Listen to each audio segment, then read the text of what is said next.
최상공, 최상공? 최상궁, 여성 할당제는 남녀 평등 정책이 아닙니다. 여성 할당제는 오히려 복지 정책에 가깝습니다. 그 이유를 말씀드리겠습니다. 평등이란 동일한 기회와 동일한 룰을 적용하는 것을 말합니다. 결과를 갖게 하는 것이 아니라 기회를 갖게 하는 것입니다. 그러나 여성 할당제는 동일한 점수를 받아도 성별의 차이로 인해 누구는 합격하고 누구는 탈락하는 것이기 때문에 평등과는 거리가 있습니다. 장애인 할당제를 장애인과 비장애인의 평등 정책이라 생각하는 분들은 거의 없을 것입니다. 여성 할당제는 이 장애인 할당제와 유사한 측면이 있습니다. 다만 조금 더 미래지향적이라는 측면에서 차이가 있을 뿐이죠. 여기서 중요한 시사점이 하나 있습니다. 복지는 받는 것입니다. 만약 사회의 요직에 있는 인물을 복지 정책의 일환으로 채용한다면 어떻게 될까요?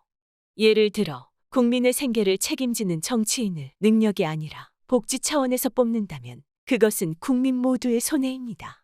전투력이 강해야 하는 군인을 전투력의 순서가 아니라 복지의 차원에서 뽑는다면 전쟁이 났을 때 국민의 안전이 위협받을 것입니다.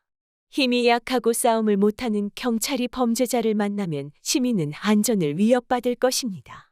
그리고 여성 할당제는 수혜받는 여성에게는 복지가 되지만 그로 인해 자리를 빼앗기게 되는 남성에게는 차별이 됩니다.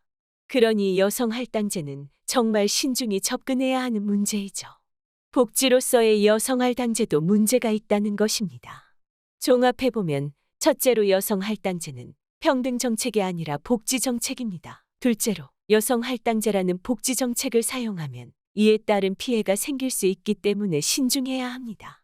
여성 할당제를 가장 올바르게 사용하는 것은 평등 정책도 복지 정책도 아니라 사회의 필요에 따른 접근 방식으로 사용하는 것입니다.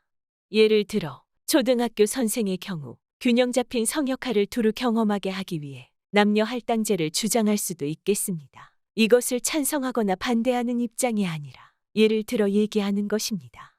근 몇 년 들어 지나치게 여성, 남성을 가르는 이야기가 이슈화되고 있습니다. 눈을 뜨고 프레임에서 벗어나세요. 예전에는 지방으로 가르고 젊은 사람과 나이 든 사람으로 가르고 이제는 성별로 가르고 있습니다. 더 이상 무언가의 명분으로 갈라서 우리를 분열시키는 것을 중단하고 진정한 평등이 무엇인지 다시 한번 생각해 봐야 할 것입니다. 그럼 이만.